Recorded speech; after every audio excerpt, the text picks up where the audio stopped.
అసలు గురువు లేని విద్య గుడ్డి విద్య. గురువు లేకపోవడం, గురువు యొక్క సహాయము అనుగ్రహము లేకుండా తరించడం అనేటటువంటివి సాధ్యము కానే కాదు. అది శాస్త్రం. ఎందుచేత సాధ్యము కాదు అని అడిగారు. గురువు అన్న మాటకు అర్థం తేలిక మాటలలో చెప్పాలి అంటే బరువు. గురువు గారు అంటే బరువు అయిన వారు అని అర్థం. గురువు గారు అని మీరు ఎవరిని పిలుస్తున్నారో వారి ముందు మీరు లఘువు అని గుర్తు. లఘువు అంటే చిన్నది, గురువు అంటే పెద్దది. పెద్దది అంటే బరువు అయినది, మహత్. పెద్దది అంటే ఏదో పొడుగులోనో లావులోనో పెద్దదని కాదు దాని అర్థం. ఆయన లోపల భగవంతుని యొక్క వైభవాన్ని పట్టుకుని ఉన్నవాడు, శాస్త్రమును పట్టుకుని ఉన్నవాడు, ఆ పైన గురుపాదములను పట్టుకుని ఉన్నవాడు. అందుకే భగవత్పాద అని ఒక శబ్దం. భగవత్పాద అని ఎవరిని పిలుస్తారంటే మనం శంకర భగవత్పాదులు అంటుంటాం. భగవత్పాదులంటే ఎప్పుడూ పరమేశ్వరుని యొక్క పాదములను తల మీద మోస్తున్నవాడు. ఆయన పాదముల కింద తల ఉంచినటువంటి కారణం చేత ఉపాసన రీత్యా ఈయన పరమేశ్వరుడే అయి ఉంటాడు. పరమేశ్వరుడు మీకు ధ్యానగోచరుడు తప్ప మీకు పరమేశ్వరుడు సదా మీ కంటికి కనపడుతూ కరచరణాదులతో తిరగడం. పరమేశ్వరుడు మీరు పెట్టిన వస్తువుని తన చేయి చాపి గ్రహించడం చాలా కష్టం. ఎక్కడో మహాభక్తులైన వాళ్ళకి అటువంటి అనుగ్రహం లభిస్తుంది. కానీ పరమేశ్వరుడు మీతో నడవడం ఎటువంటిదో గురువుగారు మీతో నడవడం అంతే. కంటికి కనపడని ఈశ్వరుడు కంటికి కనపడుతున్న ఈశ్వరుడిగా తిరుగుతూ ఉంటాడు. తను చెప్తూ ఉండగా మీకు ఏది వినడము సాధ్యము కాదో దానిని గురువుల చేత చెప్పిస్తాడు. అందుకే గురువుకి పరమేశ్వరుడికి అభేదం. కానీ ఇది ఎలా ఉంటుంది అంటే గురువుకి పరమేశ్వరుడికి ఉన్న అభేదంలో కనపడేటటువంటి చిన్న భేదం ఒక్కటే ఉంటుంది. ఏమంటే మరి మాలాగే ఆయన ఉన్నాడే అనిపిస్తుంది. గంగానదిలో స్నానం చెయ్యాలి అని మీరు అనుకున్నారనుకోండి, గంగ పరవళ్ళు తొక్కుతూ మీరు ఇలా కాలు పెడితే ఈడి చేసేటట్టుగా ఉంది. ఇప్పుడు మీరు గంగలో స్నానం చేయలేకపోవచ్చు, కానీ ఎవరో ఒక ఆయన మాత్రం సమర్థుడు, ఈత కొట్టగలిగిన వాడు ఓ 4 కడవలు ముంచి అక్కడ పెడుతున్నాడు. మీరు కడవలో నీరు తెచ్చుకొని స్నానం చేశారనుకోండి, ఒడ్డున నిలబడి మీరు గంగా స్నానం చేసిన వారా కాదా? దోషమా? గంగలో స్నానం ఎంతో గంగా నదిలోని నీటిని ఒక బిందెతో తెచ్చి అక్కడ పెట్టుకొని స్నానం చేసిన వాడు కూడా అంతే కదా. గంగలో మీరు మునగలేకపోతే గంగలోని నీరు బిందెలో తెచ్చుకొని స్నానం చెయ్యడం ఎటువంటిదో, పరమేశ్వరుని యందు మునగలేని వాడు పరమేశ్వర స్వరూపమైన గురువైభవాన్ని పొందడం, బిందెలోని నీటితో స్నానం చేసి గంగా స్నాన ఫలితాన్ని పొందడం. ఒక పెద్ద రాశి పోసి అన్నం ఉందనుకోండి, మీ ఆకలి తీరడానికి మీకు ఆ అన్నం ఎందుకు?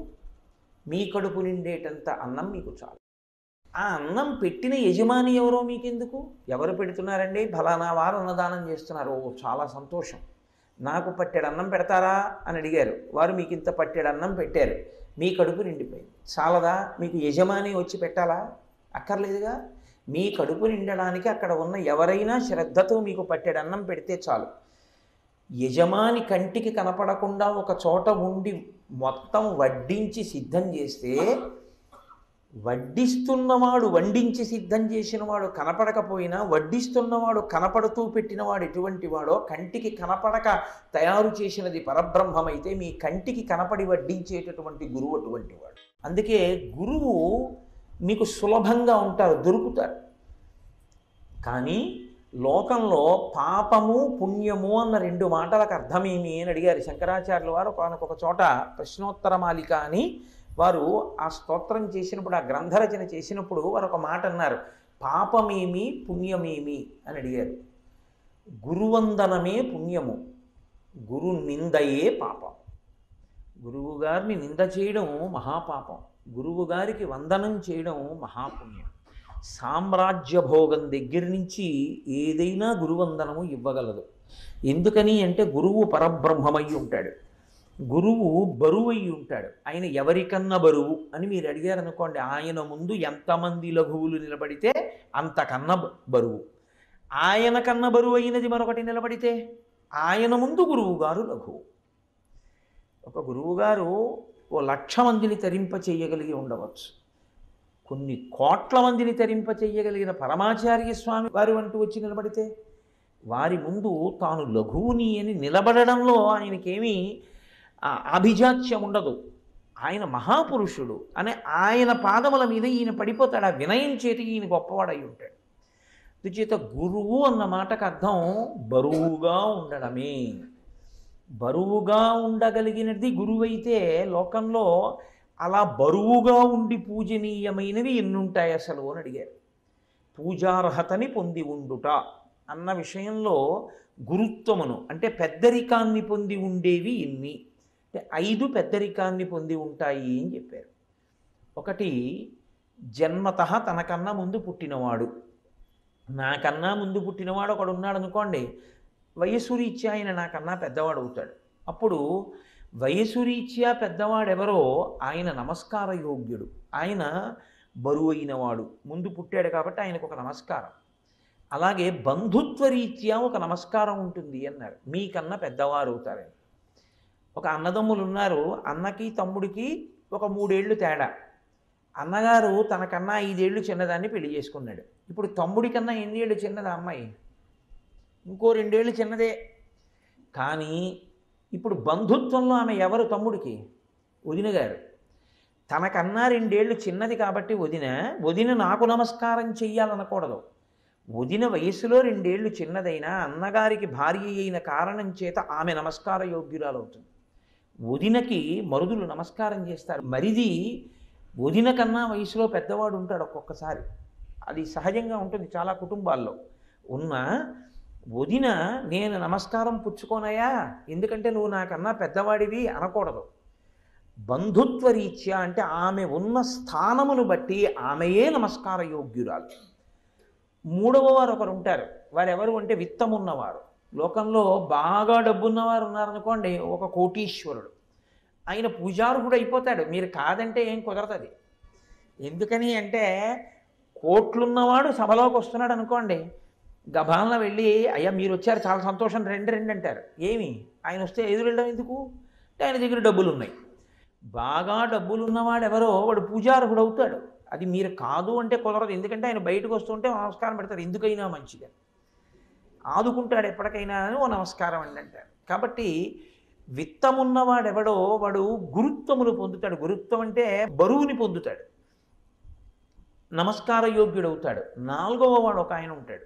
ఆయన యజ్ఞయాగాది క్రతువులను విశేషముగా ఆచరించిన వాడై ఉంటాడు. వైదిక కర్మలు అవి ఎంత ఎక్కువగా చేశాడో ఆయన కూడా నమస్కార యోగ్యుడవుతాడు. పెద్దవారు ఎన్ని చేశాడో మహానుభావుడో నమస్కారం చేయండిరా అంటారు.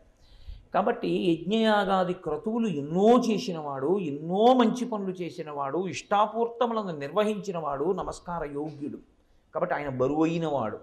5వ ఆయన ఒక ఆయన ఉంటాడు. ఆయన వయస్సుతో ఆలోచన చేసినప్పుడు అందరికన్నా చిన్నవాడై ఉంటాడు. కానీ ఆయన భగవత్ సంబంధమైనటువంటి జ్ఞానమును లోపల బాగా పరిపుష్టము చేసుకుని ఉంటాడు. ఆయన ఎన్ని పుస్తకాలు రాశాడు, ఆయన ఎన్ని పద్యాలు రాశాడు, ఆయన ఎన్ని శ్లోకాలు రచన చేశాడు దానితో సంబంధం ఉండదు. ఆయన భగవంతుణ్ణి బాగా గుండెల్లో పెట్టుకున్నాడు.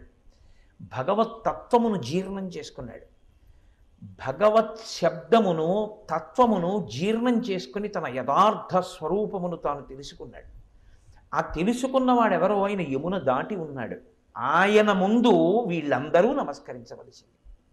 ఇక ఈ 4 ఆయనకి నమస్కారం చేయడం విషయంలో ఏది అడ్డు పెట్టి తప్పుకోవడానికి కుదరదు. ఆయనే బరువు అంతే. ఈయన కన్నా నేను డబ్బున్నవాడినండి నేను నమస్కారం పెట్టను కుదరదు, నీ కర్మ అంతే. ఆయనే నమస్కార యోగ్యుడు. డబ్బున్నా ఆయనే ఈయనకి చెయ్యాలి. ఈయనకి 20 ఏళ్ళుంటే ఆయనకి 80 ఏళ్ళు ఉన్నాయనుకోండి, 80 ఏళ్ల వాడు 20 ఏళ్ల వాడికి నమస్కారం ఏమిటంటే అనకూడదు. ఆయనే నమస్కార యోగ్యుడంతే 20 ఏళ్ళున్నా. ఎందుకంటే ఆయన భక్తి జ్ఞాన వైరాగ్యములు అటువంటివి. కాబట్టి ఆయనకే నమస్కారం. అలాగే ఆయన ఒక శుభకార్యానికి ఎక్కడికో వెళ్ళాడు అనుకోండి, వీళ్ళు వాళ్ళు అనేమి ఉండదు. బ్రహ్మస్థానంలో ఉన్నవాడు కూడా లేచి ఆయనకి నమస్కారం చేస్తాడు. అదేమిటండి ఆయనకి నమస్కారం చేయడం ఏమిటండి, ఇంతమంది లేచంటే అంతే. ఆయన బరువు అటువంటిది. కాబట్టి ఆయన గురువు. ఈ 5వ స్థాయి పొందిన వ్యక్తి ఎవరో ఆయనే గురువై ఉంటాడు. గురువు సాధారణంగా ఎవరినైనా ఉద్దేశించి మాట్లాడితే ఏ భావనతో ఉంటాడంటే నా పుత్రుడు అన్న భావనతో ఉంటాడు.